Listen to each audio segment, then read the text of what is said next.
I'm Sissy, and welcome to Me and My IC. I wanted to do this one early video to kind of explain who I am, what I want for this channel, what I want it to be, and kind of where my history of IC kind of comes into play. So again, my name is Sissy. I am a 48-year-old school teacher from North Carolina, and I was diagnosed with IC about 15 years ago.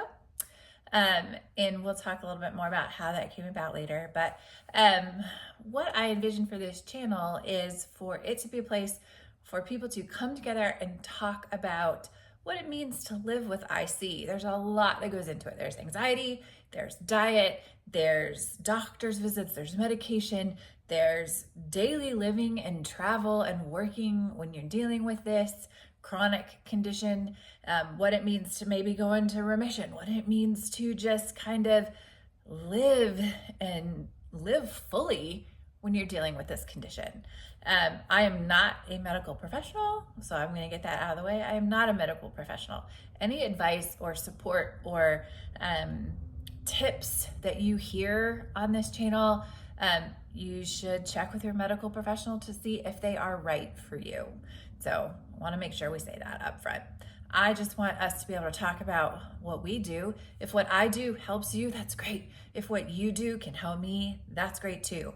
So that's why we're here. So I don't know if the story about being diagnosed with interstitial cystitis is going to ring true to you, but here's how it worked for me.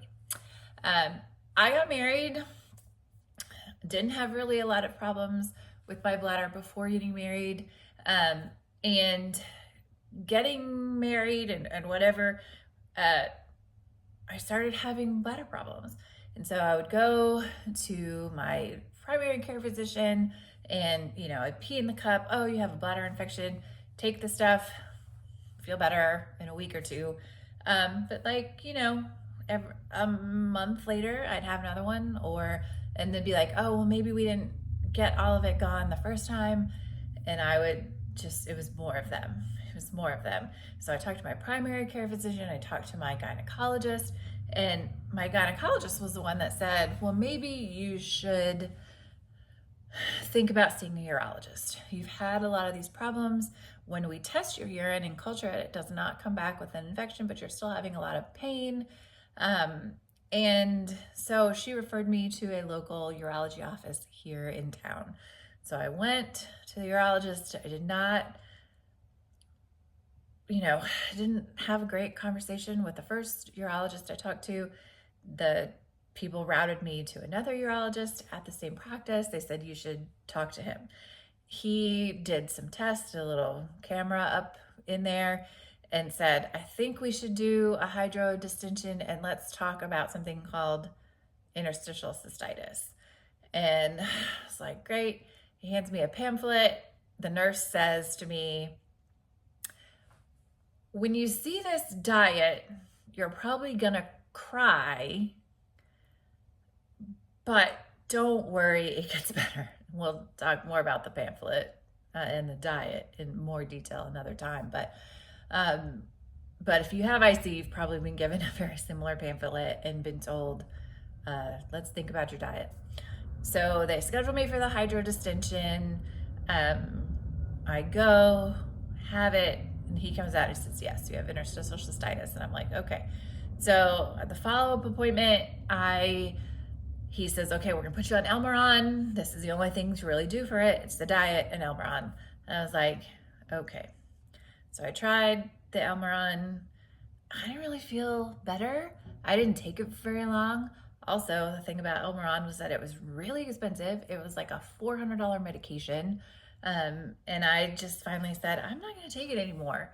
I am not feeling great results from it, and I can't continue to afford it. So he said, well, okay, well then I kind of don't know how to support you. And I was back with my primary care physician for a physical one time, and she said, have you ever gone to see Dr. Robert Evans? And I said, no, who's that? She goes, he's a urologist in town, and he only does interstitial cystitis.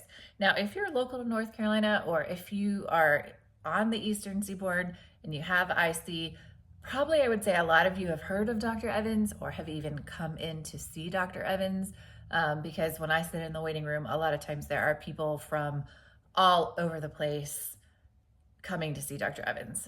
From what I understand, he's kind of the guy on this side of the country, and one of the foremost researchers with interstitial cystitis. And she said, have you ever gone to see him? And I said, no.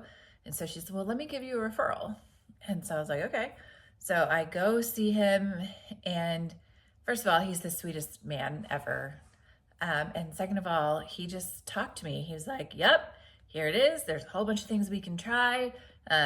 There's this medication for pain. There's this medication for this. We'll try this. And I left feeling like a weight had been lifted. Somebody was finally listening to me. Somebody was finally saying, oh, there's lots of other things that we can do. I will also say that my interstitial cystitis, my IC, is kind of on the mild end, from what I understand. I have pain, I have irritation, I have anxiety, but I've not had major surgeries. I've not, mine has not progressed that far. Mine is not that bad. And I know for many people dealing with it, it is something that requires surgery, and even to the extreme of bladder removal to be able to function. And that's not where my IC is, although I understand some about it. I would love to hear more from people following this channel about their experiences with IC. But I found Dr. Evans. I've been his patient for probably 11 or 12 years. And I've loved being under his care. I've loved going in and saying, this is working for me, this isn't working for me, or I need to sleep better, I need to do this, is bothering me, or I'm getting ready to travel. What do I do when I travel? How do I, what medications should I take when I fly? And so he has been really great about working with me on those things. And again, he's the sweetest man. He will talk to you. If you know him or come to see him, he always runs late. You wait for him forever, but it's because he gives everybody the same kind of time and attention that they deserve when they're dealing with this chronic condition. So that's kind of my story. I would love for people in the comments to share their stories, for maybe what it was mistaken for, or how long it took you to find someone that was listening to you or had heard of this, or was saying, oh, you just get bladder infections, you just get UTIs all the time, stop doing this, stop doing that. It's frustrating. It's so frustrating. So anyway, welcome to me and my IC. I hope this is a place where you find some community, some hope, some ideas, and it's just a place for us to be together. So again, welcome.